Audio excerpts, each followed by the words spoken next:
যদি কেউ মনে করে থাকে যে আমি একটা পীর সাহেবের খেরকা মোবারক, একটা পাঞ্জাবি কি একটা পাগড়ি দিলুম, দিলে পীর সাহেব বানিয়ে দিলুম। অনেকে এমন কথা বলছে যে অমুক ব্যক্তির একটা পাগড়ি এনে আপনার মাথায় পরিয়ে দিচ্ছে আপনার পীর সাহেব। তাহলে আমার প্রশ্ন হলো যে আপনি যদি একটা পুরুষ মানুষকে একটা শাড়ি পরিয়ে দেন, সে কি নারী হয়ে যাবে? নাকি একটা মেয়ে ছেলে পাঞ্জাবি পায়জামা পরে দিলে পুরুষ হয়ে যাবে? এই জ্ঞান বুদ্ধি নেই, আপনারা আলেম সাজে বসে আছেন। উপস্থিত সুধী মণ্ডলী, তরিকাতে সালিকিন, মাদ্রাসায়ে মাসুমিয়ার ছাত্র এবং আগত মেহমান, সবার উপরে আমার সালাম, আসসালামু আলাইকুম। আজকের আসুন একটা বিশেষ জিনিস আপনাদেরকে আলোচনা করে দিয়ে দেই।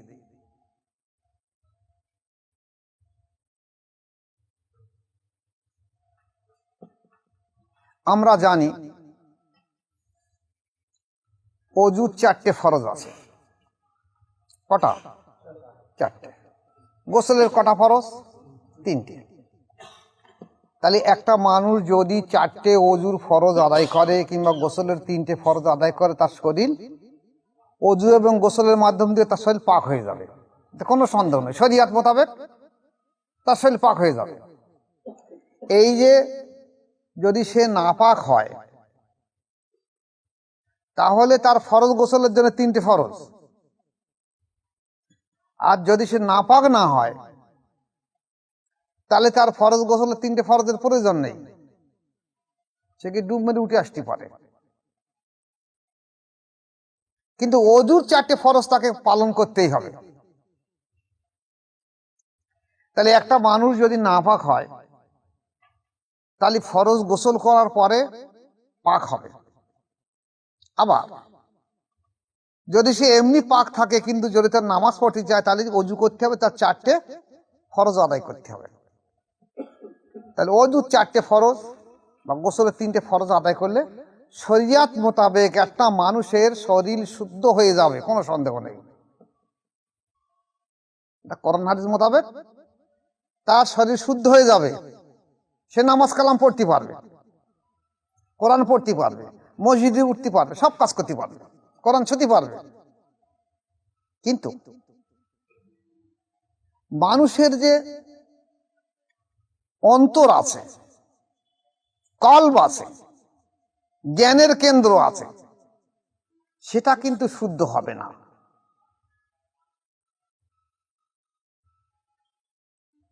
ভালো করে খেয়াল করবেন,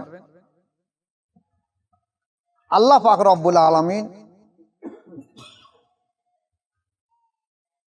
মানুষকে তৈরি করেছে যেমন জীবাত্মার পরমাত্মা দিয়ে, তেমনি আর একটা উৎকৃষ্ট জিনিস দিয়েছে, সেটা হলো মানুষের অন্তর। এই অন্তর আর একটা নাম হলো জ্ঞানের কেন্দ্র বা বিবেক, আরবিতে বলা হয়েছে কল।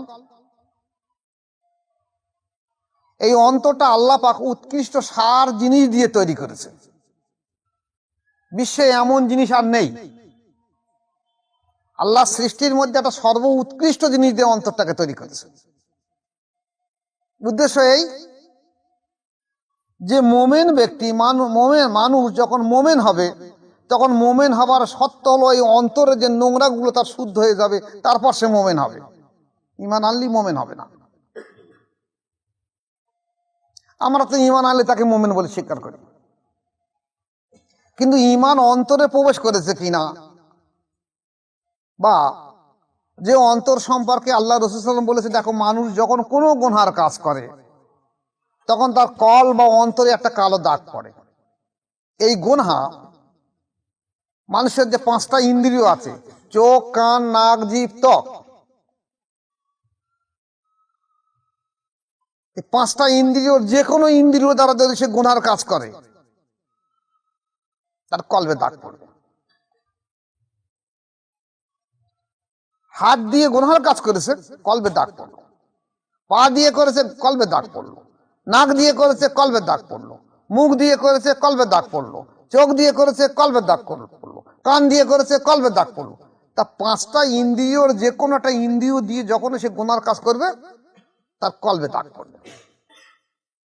তাহলে বাহ্যিক যদি অজু গোসল করে শরীর শুদ্ধ হয়, তাহলে একটা মানুষ ইন্দ্রিয় দ্বারা অর্থাৎ নফসে আম্মারার দ্বারা, নফসের দ্বারা যে গুনাহগুলো করেছে,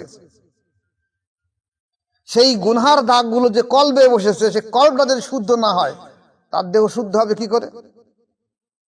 বাহ্যিক গোসলে শুদ্ধ হবে, কোনো সন্দেহ নেই। কিন্তু আল্লাহ রাসূল সাল্লাল্লাহু আলাইহি ওয়াসাল্লাম কি বলছে? বিসমিল্লাহির রহমানির রহিম, আলা ইন্না ফিল জাসাদি মুদগাতান ইজা সালুহাত সালুহাল জাসাদু কুল্লুহু ওয়া ইজা ফাসাদাত ফাসাদাল জাসাদু কুল্লুহু আলা ওয়াহিয়াল কলব। কোন হাদিস? বুখারী, মুসলিম, তিরমিজি, আবু দাউদ, নেসাই, মানে সমস্ত হাদিসের ভিতরে এই হাদিসটা এসেছে। আল্লাহ রাসূল কি বলেছে? সাবধান, জেনে রেখে দাও, নিশ্চয়ই মানুষের ভিতরে একটা গোশতের টুকরো আছে, এটা যদি তার শুদ্ধ হয়ে যায়, তার সমস্ত ফিজিক্যাল বডিটা শুদ্ধ হয়ে যাবে। আর এটা যদি অশুদ্ধ হয়ে থাকে, তার সমস্ত ফিজিক্যাল বডি অশুদ্ধ হবে। সেটা হলো কল বা দেল বা অন্তর। তাহলে আমরা বাহ্যিক অজু গোসল করে মনে করছি শরীরকে সুস্থ শুদ্ধ করে দেব, কিন্তু আল্লাহ রাসূল যে প্রত্যেকটা হাদিস শরীফে বলেছে যে অন্তরকে শুদ্ধ সুস্থ না করলে তার সমস্ত দেহ শুদ্ধ হবে না, সেটা শুদ্ধ হলে সমস্ত দেহ শুদ্ধ হবে। যেমন বলা হয়েছে যে মুমিন কোনো সময় অপবিত্র থাকে না, মুমিনের অন্তর সর্বসময় পবিত্র থাকে।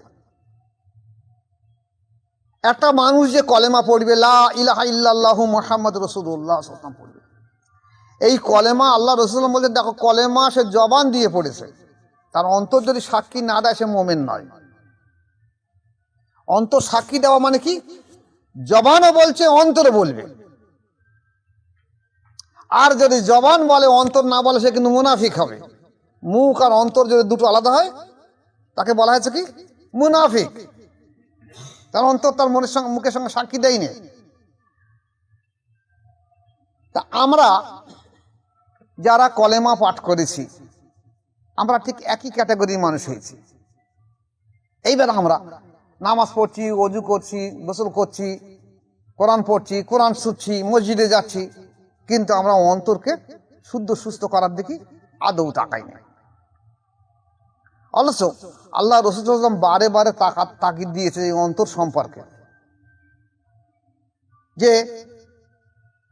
যে ব্যক্তির অন্তর থাকলো, সে অন্তরের চোখ দিয়ে দেখলো না, অন্তরের কান দিয়ে শুনলো না, অন্তরের চক্ষু দিয়ে দেখলো না,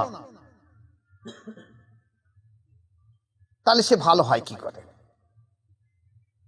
যেটা সম্পর্কে কোরআন শরীফে বলেছে, আল্লাহ পাক কি বলেছে?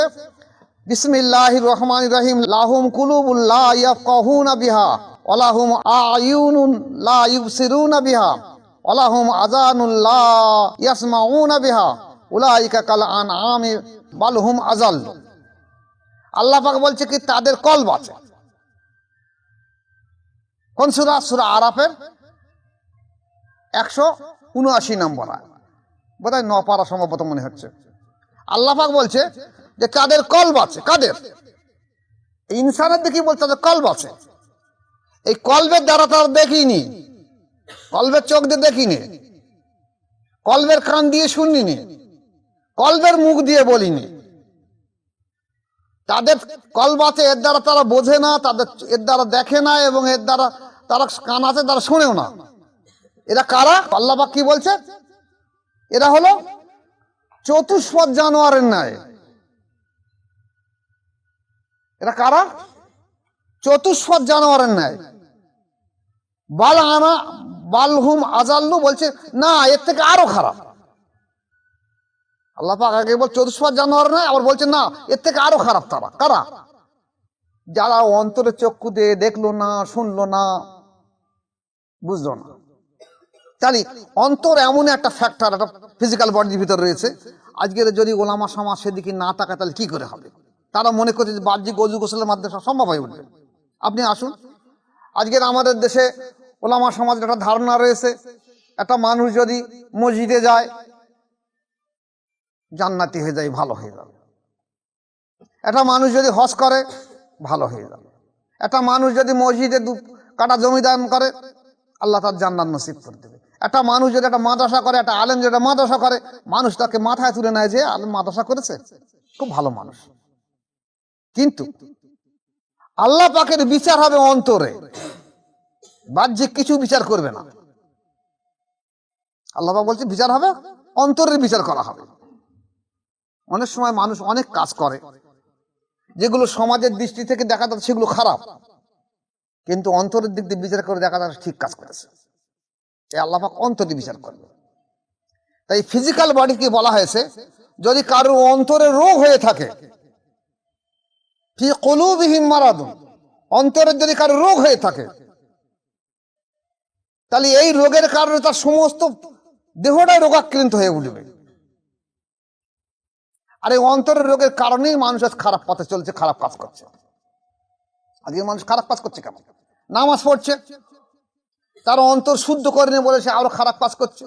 রোজা করছে, তার অন্তরে শুদ্ধ নেই বলে খারাপ কাজ করছে। হজ করছে, অন্তরে শুদ্ধ নেই বলে খারাপ কাজ করছে। জাকাত দান সাদকা করছে, অন্তর শুদ্ধ নেই বলে খারাপ কাজ করছে।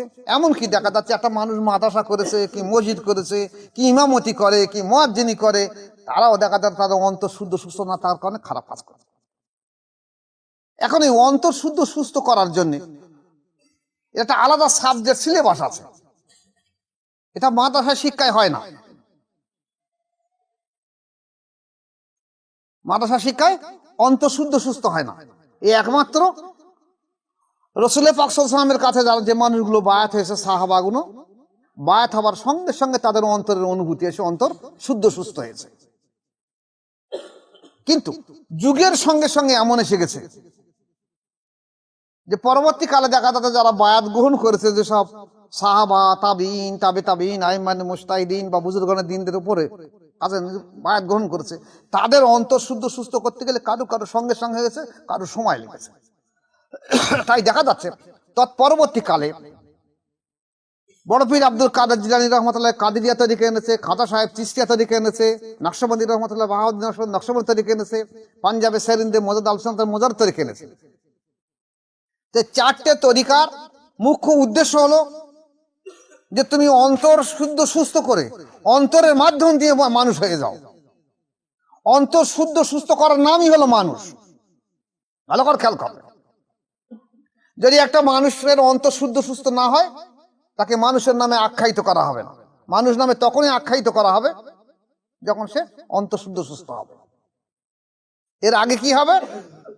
এর আগে হায়াওয়ান সদৃশ হয়ে থাকে মানুষ, কোনো সন্দেহ নেই। প্রাণী জগৎ সমস্ত আল্লাহর সৃষ্টি, আল্লাহর সৃষ্টি 3 কিসম আছে, হায়ানাত, নাবাতাত আর জামাদাত। এই হায়ানাতের মধ্যে সমস্ত প্রাণী জগৎ পড়েছে। আর একটা হলো বৃক্ষ রাশি, আর একটা হলো গ্রহ, নক্ষত্র, চন্দ্র, সূর্য, পাহাড়, পর্বত, এগুলো। তাহলে হায়ানাতের মধ্যে সমস্ত প্রাণী জগৎ পড়েছে, তাহলে মানুষও সেই হায়ানাতের মধ্যে রয়েছে। কিন্তু যখন তার অন্তর শুদ্ধ সুস্থ করা হবে তখন তার নাম হবে মানুষ বা ইনসান। এখন আমরা যদি সেই অন্তর শুদ্ধ সুস্থর দিকে না তাকাই, তাহলে আমরা জীবনে সারা জীবন ধরে রোজা করব, নামাজ পড়বো, হজ করব, জাকাত দেবো, মসজিদে যাব, কোরআন পড়বো, কোরআন ছোবো, মসজিদ জমিদান করব, মাদ্রাসায় জমিদান করব, মসজিদের ইমামতি করব, মসজিদের মুয়াজ্জিনগিরি করব, একটা মাদ্রাসা তৈরি করে মানুষকে দিনের তালিম দেবো, শিক্ষা দেবো। কিন্তু যদি সেই ব্যক্তি অন্তরের কোনো অনুভূতি না থাকে, ভালো না হয়ে থাকে, তাহলে বেশাক সে ব্যক্তি কিন্তু জাহান্নামী হয়ে যাবে। তার কোনো ইবাদত আল্লাহর দরবারে কবুল হবে না। কারণ আল্লাহ পাক বলেছে সে কি, সেই ব্যক্তি চতুষ্পদ জানোয়ারের ন্যায়, বরঞ্চ তার থেকে আরো নিকৃষ্ট। তাহলে এই ব্যক্তির ইবাদত আল্লাহর দরবারে কবুল করবে কি করে? আপনি কি আপনার বাড়ির মধ্যে কোনো ঘরের মধ্যে কোনো চতুষ্পদ জানোয়ার রাখতে পারবেন? তা কুকুর বা শুয়োরের মতন জন্তু রাখতে পারবেন না। কিন্তু আপনার ভিতরে যে অন্তর নোংরা আছে, একে বলা হয়েছে চতুষ্পদ জানোয়ারের থেকেও খারাপ আমি, আমার অন্তর। যে অন্তর দিয়ে আমি দেখলুম না, শুনলুম না, বুঝলুম না, তাহলে সেই অন্তরটা সুস্থ শুদ্ধ করার জন্য আমাদের বিশেষ করে তাকিদ দিতে হবে। অথচ আমাদের দেশে আজ ওলামা সমাজরা এই সাইডটাকে একদম সরে গেছে, একদম সরে গেছে। কারণ এরা দেখতে যদি অন্তর শুদ্ধ সুস্থ করতে হয়, তাহলে আমাকে তাকওয়া পরহেজগারি মানতে হবে। আর তাকওয়ায় আসলে আমাদের খাওয়া দাওয়া ফরজ করতে হবে, পেরে উঠবো না। এই 12 আড়ি জলসা করে দিয়ে পয়সা খাওয়া নিতে পারবে না, ইমামতি করে দিয়ে বাড়ি বাড়ি খাওয়া করতে পারবে না। আরে অন্তর শুদ্ধ সুস্থ না হলে তো সে ইনসান হবে না। এই অন্তর শুদ্ধ সুস্থকে আবার এক সম্প্রদায় ওলামারা যারা ধোকায় নিয়ে গেছে, ধোকায় নিয়ে গেছে। আর দেখছেন না আমাদের দেশে একটা বড় মাওলানার পীর বলে আখ্যায়িত করছে। পীর কাকে বলে? যিনি কোন তরিকা, চাই কাদেরিয়া হোক, চিশতিয়া হোক, নকশবন্দি হোক, মোজারের তরিকা, তরিকার মধ্যে তার মুর্শিদ কেবলা তাকে বায়াত করিয়ে তার অন্তর শুদ্ধ সুস্থ করে তার তাসকিয়া নফস করে তাকে খেলাফত দিচ্ছে, পীর সাহেব উপরে দিচ্ছে। কিন্তু এখানে তা লাগে না, বায়াত হতে হয় না। একদম সাধারণ মানুষ তাকে পীর বলে মেনে নিচ্ছে। আপনি পীর, আপনাকে আমি পীর করে দিই। একটা সাধারণ মানুষ একজনকে পীর বানিয়ে দিচ্ছে। কি জমানা পড়ে গেছে! ভণ্ডামির জমানা ছাড়া আর কিচ্ছু না, আর ভণ্ডামি ছাড়া আর কিচ্ছু না। আজ এই ব্যক্তিকে জিজ্ঞেস করা হয় যে আপনি কোন তরিকায় খেলাফত পেয়েছেন, আপনি কাদেরিয়া না চিশতিয়া না নকশবন্দিয়া না মোজাদ্দেদিয়া নাকি ভণ্ডামি তরিকায় খেলাফত পেয়েছেন? আপনি যদি কাদেরিয়া চিশতিয়া নকশবন্দি মোজাদ্দেদিয়া না আসে আর এর কোনো শাখা প্রকাশায় না আসে, তাহলে নিশ্চয়ই আপনি খেলাফত পেয়েছেন, আপনি পীর সাহেব ভণ্ডামি তরিকায়। আর এই ভণ্ডামি করে আপনি মারা যাবেন, আর আপনিও মারা যাবেন, জাহান্নামে যাবেন। আর যারা আপনাকে পীর বলে আখ্যায়িত করে তারাও জাহান্নামে যাবে। আর এই সমাজটাকে উচ্ছন্ন নিয়ে আপনারা সবাইকে জাহান্নামে যাবেন। আপনারা শয়তান থেকে খারাপ কোথায়? কোন মতে সংসার খারাপ?